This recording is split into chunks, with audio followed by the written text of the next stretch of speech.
Hello students, मेरा नाम है डॉक्टर जिनेश कुमार सिंह। आज हम बात करेंगे PHP basic scripting practicals part 4 की। ठीक है, यहाँ पर हम लास्ट जो हमने वीडियो था उसमें हमने देखा था पीएचपी के अंदर हम फंक्शंस कैसे यूज़ कर सकते हैं, यूज़र डिफाइंड फंक्शंस वगैरह। आज हम बात करेंगे पीएचपी में हम यूज़र इनपुट कैसे ले सकते हैं। मीन्स HTML फॉर्म के थ्रू हम पीएचपी के अंदर यूज़र इनपुट कैसे कलेक्ट कर सकते हैं। इसके अलावा हम बात करेंगे कि HTML फॉर्म से हम दो मेथड्स होते हैं, गेट मेथड और पोस्ट मेथड, उनके थ्रू कैसे PHP को डेटा पास कर सकते हैं using get method and using post method. और उसके बाद कुछ हम एग्जांपल स्क्रिप्ट्स देख के डिफरेंट एग्जांपल स्क्रिप्ट देख के इस पूरे प्रोसेस को समझेंगे। तो आइए शुरू करते हैं।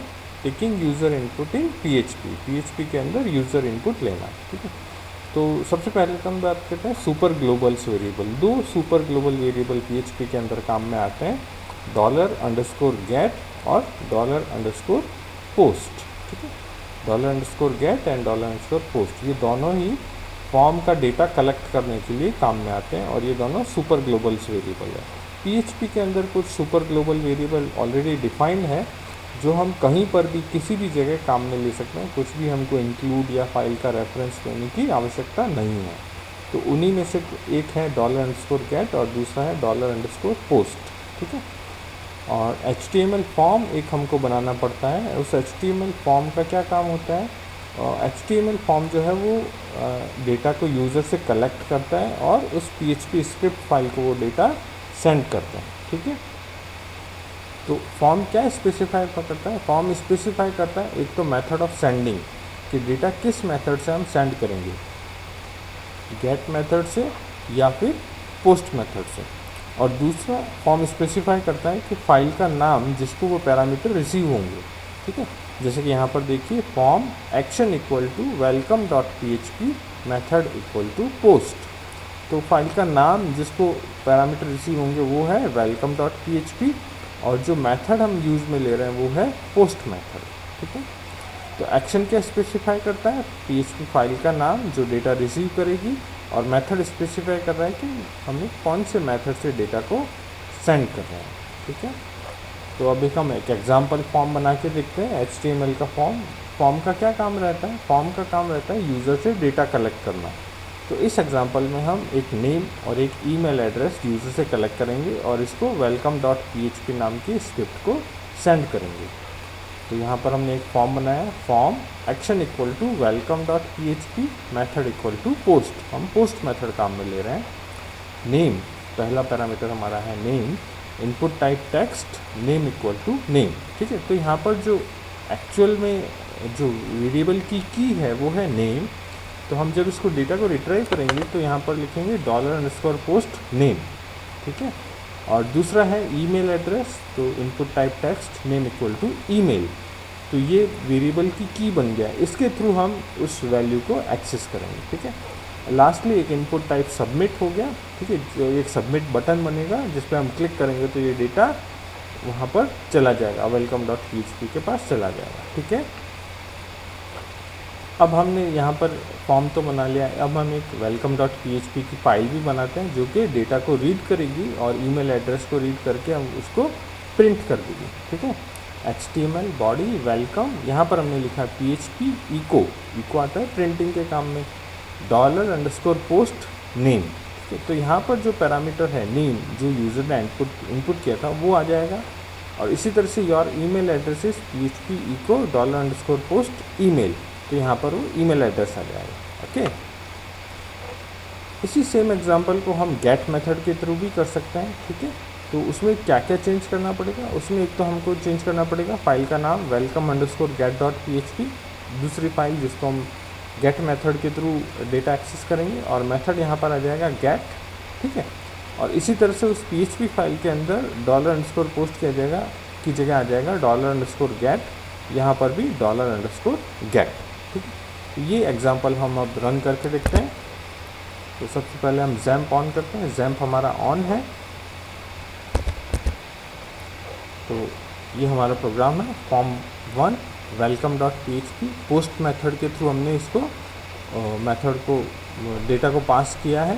इनपुट टाइप टेक्स्ट, पहला है नेम, दूसरा इनपुट टाइप टेक्स्ट और उसका आईडी है email, last input type submit जिसकी वैल्यू है सबमिट। यहाँ पर हम जो भी लिखते हैं वो बटन के ऊपर प्रिंट हो के आएगा। ठीक है, तो अब इस प्रोग्राम को हम रन करके देखते हैं। इसको हमने सेव किया है form1.html के नाम से htdocs डॉक्यूमेंट के अंदर। ठीक है, तो यहाँ पर हम लिखते हैं लोकल होस्ट form1.html। ठीक है, नेम में हम डालते हैं कुछ भी abc, ईमेल के अंदर abc@gmail.com। ठीक है, सबमिट बटन पे क्लिक करते हैं तो कहाँ जाता है ये डेटा, welcome.php के पास। ओके, और उसमें हमने क्या किया था, वेलकम यहाँ पर लिखा था php echo $_post नेम, तो यहाँ पर जो भी हमने नेम के अंदर पैरामीटर लिखा था वो पास हो गया। इसी तरह से ईमेल के अंदर जो भी हमने डेटा लिखा था वो यहाँ पर हमको रिट्राइव हो गया। ओके, अब सेम एग्जांपल हम गेट मेथड के थ्रू करके देखते हैं। ठीक है, तो गेट मेथड के लिए हमारे पास एक form2 है जिसके अंदर action equal to welcome_get.php, method equal to get, बाकी सब सेम है। और welcome_get के अंदर देखिए यहाँ पर $_get लिख दिया, यहाँ पर भी $_get लिख दिया पोस्ट की जगह। ओके, और टारगेट यहाँ पर क्या है, welcome_get। ठीक है, तो अब हम form2 को रन करके देखते हैं। यहाँ लिखते हैं form2.html, ये हमारे पास यहाँ पर आ गया form2। ओके, हमने डेटा फिल किया है, सबमिट किया है।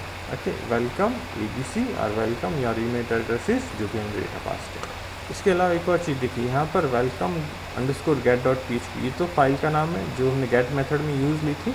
इसके अलावा गेट मेथड के सारे पैरामीटर URL के थ्रू जाते हैं। यहाँ पर देखिए नेम इक्वल टू abc, ये हमने जो पास किया था, and email equal to abc%40, ये @ को एनकोड किया हुआ है gmail.com। ठीक है, तो URL के अंदर हमको डेटा विजिबल होता है गेट मेथड के थ्रू।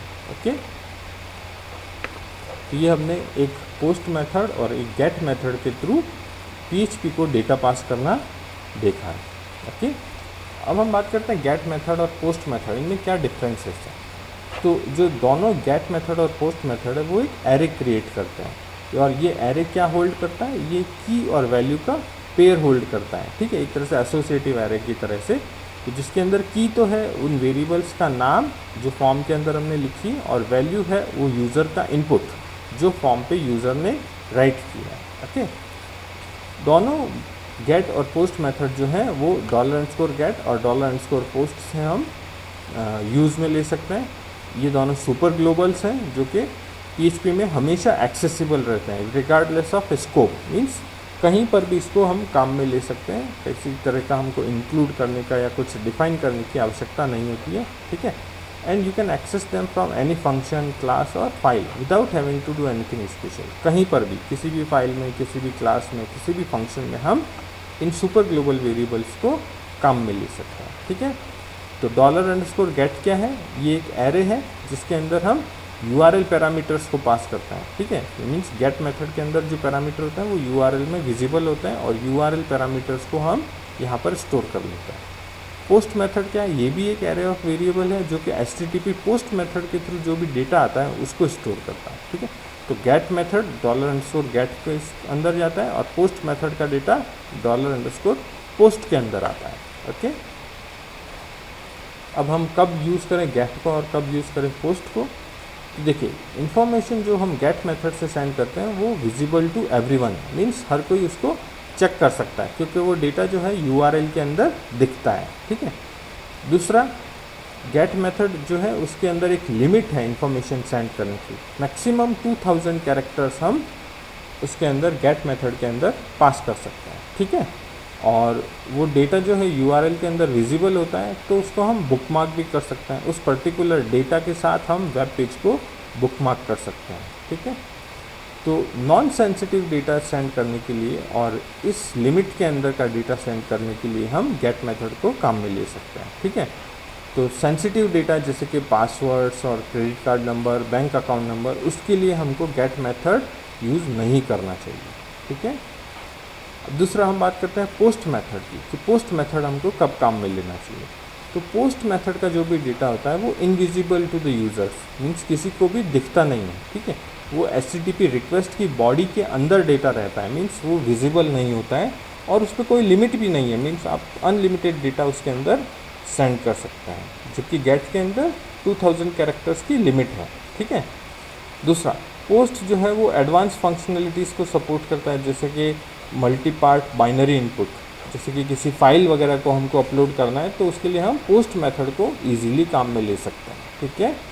बट उसकी एक प्रॉब्लम है कि वेरिएबल जो है विजिबल नहीं होता है, नॉट डिस्प्लेड इन URL, तो वो उस पर्टिकुलर पेज के अंदर के डेटा को हम बुकमार्क नहीं कर सकते हैं, जबकि गेट के अंदर हम उसको बुकमार्क कर सकते हैं। तो पोस्ट मेथड कब काम में लेना चाहिए? जब हम यूज़र नेम, पासवर्ड्स और बैंक अकाउंट नंबर, इस तरह की कुछ सेंसिटिव इन्फॉर्मेशन अगर सेंड कर रहे हैं तो पोस्ट मेथड हमको काम में लेना चाहिए। ओके। अब इसमें एक प्रॉब्लम हमने नोट की है कि यहाँ पर एक्शन के अंदर हमने लिखा था एक कुछ पर्टिकुलर फाइल का नाम, जैसे welcome.php हमने फाइल का नाम लिया, ये एक हार्ड कोड लिंक हो गया है। ठीक है। The action attribute in HTML form required the PHP file name, जैसे कि welcome.php। तो ये हार्ड कोड लिंक जो है ये कभी कभी हमको प्रॉब्लम कर सकता है। जैसे हमने फाइल का नाम सपोज चेंज कर दिया लेकिन प्रोग्राम के अंदर चेंज नहीं किया, तो वो प्रोग्राम जो है एररनियस आउटपुट देगा या फिर कुछ अनएक्सपेक्टेड आउटपुट हमको मिल सकता है। तो उस हार्ड कोड लिंक को हम रिमूव कैसे कर सकते हैं? $_server सुपर ग्लोबल वेरिएबल के साथ। ठीक है। ये भी एक सुपर ग्लोबल वेरिएबल है, $_server। ठीक है। ये क्या स्टोर करता है? ये स्टोर करता है सर्वर के एनवायरनमेंट की इंफॉर्मेशन, जहाँ पर वो स्क्रिप्ट रन हो रही है, जैसे कि सर्वर कौन सा है, उसका IP एड्रेस क्या है, उसका नाम क्या है, उसके अंदर ऑपरेटिंग सिस्टम कौन सा है और उस स्क्रिप्ट का नाम क्या है। इस तरह की इंफॉर्मेशन हमको इस वेरिएबल के अंदर मिल जाती है। ठीक है। तो हम यूज़ कर सकते हैं $_server PHP_self। ठीक है।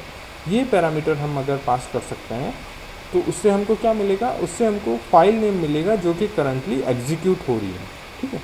तो हमको हार्ड कोड लिंक की बजाय इस पर्टिकुलर $_server वेरिएबल का यूज़ करने से उस फाइल का नाम एग्जैक्टली लिखने की आवश्यकता नहीं रहेगी। ठीक है। तो हम यहाँ पर क्या लिख सकते हैं? Form method equal to post action equal to, यहाँ पर हमने PHP के अंदर लिखा इको $_server PHP_self। तो ये क्या करेगा? ये हमें इस फाइल का नाम दे देगा, जहाँ पर भी ये लाइन लिखी हुई है उस पर्टिकुलर स्क्रिप्ट का नाम यहाँ पर आ जाएगा। ठीक है। तो हमको ऐसे लिखने की आवश्यकता नहीं है welcome.php। ठीक है। या पर्टिकुलर जो भी प्रोग्राम का स्क्रिप्ट का नाम है वो लिखने की आवश्यकता नहीं है, ऑटोमेटिकली हम वो स्क्रिप्ट का नाम यहाँ से रिट्राइव कर लेंगे। ठीक है। तो it will be automatically retrieved from this variable. तो हम क्या कर सकते हैं? अभी PHP का कोड जो है उसी फाइल के अंदर लिख सकते हैं जिसके अंदर फॉर्म है। तो उस तरह से हमको दो सेपरेट फाइल बनाने की भी आवश्यकता नहीं रहेगी। पहले हमने एक HTML फॉर्म फाइल बनाई थी और एक PHP फाइल बनाई थी। अभी हम क्या कर सकते हैं? दोनों को कंबाइन कर सकते हैं। जैसे कि ये एग्जांपल हम देखते हैं, HTML body form action equal to जो भी यहाँ पर इस स्क्रिप्ट का नाम होगा, जैसे कि मैंने इस स्क्रिप्ट का नाम रखा है सपोज example14, तो यहाँ पर ऑटोमेटिकली क्या आ जाएगा? example14 आ जाएगा। ठीक है। और मेथड हमने काम में लिया है पोस्ट। ठीक है। नेम एक इनपुट टाइप लिया है हमने, नेम इक्वल टू नेम। यहाँ पर हमने देखिए एक लिखा है रिक्वायर्ड। इससे क्या होगा? जब भी यूज़र इसको ब्लैंक छोड़ के सबमिट करेगा तो यहाँ पर आ जाएगा कि दिस फील्ड इज़ रिक्वायर्ड। ठीक है। You can not leave this field empty, या ऐसा लिखा आ जाएगा कि रिक्वायर्ड फील्ड। ठीक है। इसी तरह से ईमेल को भी हमने रिक्वायर्ड कर दिया, तो इससे क्या होगा? अब यूज़र इन दो फील्ड्स को एम्प्टी नहीं छोड़ सकता है। ठीक है। लास्ट एक हमने इनपुट टाइप सबमिट बनाया, सबमिट बटन। ठीक।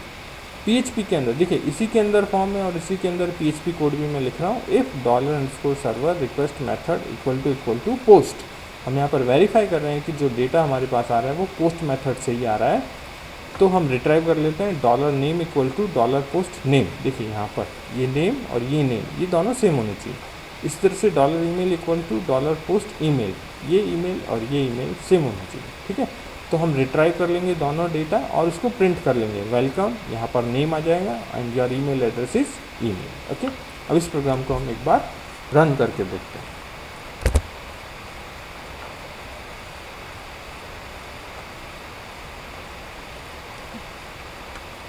ये एग्जांपल हमारा। ठीक है। यहाँ पर देखिए रिक्वायर्ड लिखा है। ठीक है। तो रिक्वायर्ड लिखने से क्या होगा? ये अब ब्लैंक नहीं छोड़ सकता यूज़र, इसको ब्लैंक नहीं छोड़ेगा। तो हम इस एग्जांपल को एक बार रन करके देखते हैं। Local host slash ex55.php। Okay, देखिए नेम कुछ भी नेम डालते हैं और ईमेल कुछ भी डालते हैं, सबमिट करते हैं, आउटपुट आ रहा है welcome this and this. Output कहाँ आ रहा है? उसी फॉर्म के ऊपर, देखिए ऊपर फॉर्म है, नीचे सबमिट बटन है। ओके, अभी मैं नेम डालता हूँ और ईमेल को ब्लैंक छोड़ता हूँ और सबमिट करता है। तो देखिए please fill out this field, ये रेड कलर में आ रहा है। ऐसा क्यों आ रहा है? ऐसा इसलिए आ रहा है क्योंकि ये फील्ड हमने क्या मार्क कर रखा है? रिक्वायर्ड मार्क कर रखा है। इसी तरह से इस फील्ड को भी अगर मैं ब्लैंक करता हूँ और यहाँ पर कुछ डेटा डालता हूँ तो please fill out this field. Okay, तो दोनों फील्ड्स को डालना आवश्यक है, तभी ये फॉर्म सबमिट होगा। ओके, ये देखिए यहाँ पर डेटा तभी आएगा जब हम दोनों फील्ड में कुछ एंट्री करेंगे। ओके ओके, नेक्स्ट अभी हमने टेक्स्ट इनपुट लिया है, अब हम एक नंबर इनपुट भी लेके देखते हैं। जैसे पोस्ट किया है, एक्शन में हमने लिया एग्जाम्पल 14.php, इसकी जगह हम अगेन $_ PHP सेल्फ का भी यूज़ में कर सकते हैं। इनपुट टाइम हमने लिया है number name equal to value, और एक इनपुट टाइप लिया हमने सबमिट बटन। ठीक है, अगेन चेक किया है रिक्वेस्ट मेथड अगर पोस्ट है तो कलेक्ट किया है user input equal to $_ post value. ठीक है, जो भी वैल्यू यूज़र ने लिखी है वो हमने यहाँ पर कलेक्ट किए और उसको प्रिंट कर दिया। ठीक है, तो इसी तरह से हम यहाँ पर नेम की जगह, टेक्स्ट की जगह नंबर भी ले सकते हैं। ओके, इस एग्जांपल को हम रन करके देखते हैं। एग्जांपल 14, ये रहा इनपुट टाइप नंबर, ओके, और वैल्यू। ओके, तो इसको हम रन करके देखते हैं। Example 14.php, okay, enter value. देखिए वैल्यू के लिए जो यहाँ पर हमको अप और डाउन का एक बटन भी मिल जाता है, और चाहे तो हम डायरेक्टली भी इसको लिख सकते हैं। ओके, अब सबमिट करने पे क्या आएगा? यूज़र इनपुट इज, जो भी हमने वैल्यू लिखी थी। ओके, वन मोर थिंग, यहाँ पर हमने प्रोग्राम के अंदर रिक्वायर्ड नहीं लिखा है। रिक्वायर्ड नहीं लिखा है तो क्या होगा? इसको अगर मैं ब्लैंक भी छोड़ के सबमिट करूँ तो भी ये इनपुट ले लेगा। ओके, क्योंकि मैंने यहाँ पर कोई टेस्ट नहीं लगाया कि ये फील्ड एम्प्टी हो सकता है या नहीं। ओके, तो यहाँ पर अगर मैं रिक्वायर्ड लिख दूँ तब वो एरर दे देगा कि please fill out this field. Okay okay, कुछ एक और एग्जांपल हम देखते हैं, उसके बाद में हम अपना सेशन कंक्लूड करेंगे। तो एक नेक्स्ट एग्जांपल हम देखते हैं जिसके अंदर हम अभी तक हमने जो काम में लिया है वो टेक्स्ट फील्ड लिया है या जैसे न्यूमेरिक फील्ड लिया है, लेकिन हम HTML के डिफरेंट फील्ड्स को हम काम में ले सकते हैं। जैसे कि यहाँ पर मैंने एक सिलेक्शन लिस्ट एक काम में ली है, जिसके अंदर पोस्ट इनपुट टाइप टेक्स्ट में एक तो वैल्यू ली है, वैल्यू इक्वल टू 10। यहाँ पर वैल्यू इक्वल टू 0 ऐसा लिखने से क्या होगा? ये डिफ़ॉल्ट वैल्यू मेरे को मिलेगी, वो फील्ड एम्प्टी नहीं होकर उस पर 0 लिखा आएगा। ठीक है, दूसरा एक मैंने सिलेक्शन लिस्ट लिए, select name equal to colour list, उसके अंदर 3 ऑप्शन है, रेड, ब्लू और ग्रीन। ठीक है, और एक इनपुट टाइप लिया है सबमिट। इसी तरह से सिलेक्शन लिस्ट की जगह मैं चेक बॉक्स ले सकता हूँ, टेक्स्ट बॉक्स ले सकता हूँ, एडिट बॉक्स ले सकता हूँ। ओके, डिफरेंट फील्ड्स में यहाँ पर ले सकता हूँ। ओके, अब हमको क्या करना है? हमको 2 वैल्यू मिलेगी, एक तो टेक्स्ट मिलेगा वैल्यू, और एक टेक्स्ट मिलेगा हमको कलर लिस्ट, या तो रेड या तो ब्लू या तो ग्रीन, और उसको मुझे रीड करके प्रिंट करना है। तो यूज़र इनपुट मैंने पोस्ट के अंदर कलेक्ट किया है वैल्यू से, और कलर नेम मैंने $पोस्ट के अंदर कलेक्ट किया है कलर लिस्ट से। देखिए यहाँ पर कलर लिस्ट। ओके, और उसको प्रिंट किया है यूज़र इनपुट और कलर नेम से। ठीक है, तो इस एग्जांपल को हम एक बार रन करके देखते हैं। ओके, देखिए एंटर वैल्यू, यहाँ पर डिफ़ॉल्ट क्या आ रहा है? 0। ओके, तो वैल्यू इक्वल टू 0 लिखा था, इसलिए यहाँ पर डिफ़ॉल्ट वैल्यू आ रही है 0, और यहाँ पर एक लिस्ट आ रही है जिसके अंदर मैं चूज़ कर सकता हूँ ब्लू, रेड और ग्रीन। ओके, तो लेट्स से हम यहाँ लिखते हैं 10 और ग्रीन। तो यहाँ पर क्या आएगा? User input is 10 and green. ठीक है, यहाँ पर मैंने ग्रीन सेलेक्ट किया था इसलिए ग्रीन आया। ठीक है, बाय डिफ़ॉल्ट अगर मैं क्लिक करूँ तो क्या आएगा? 0 और रेड। ओके, तो हम HTML फॉर्म के अंदर आवश्यक नहीं है कि टेक्स्ट फील्ड या न्यूमेरिक फील्ड ही ले सकते हैं, हम check box, radio button, selection list, इस तरह की फील्ड्स भी हम काम में ले सकते हैं HTML फॉर्म के अंदर, और PHP के अंदर से डेटा को रीड किया जा सकता है। ओके, तो आज के हमारे वीडियो में हमने देखा है कि PHP के अंदर हम यूज़र इनपुट कैसे कलेक्ट कर सकते हैं, और $get और $post क्या है, और गेट मेथड और पोस्ट मेथड के अंदर का डिफरेंस हमने देखा है। Thank you.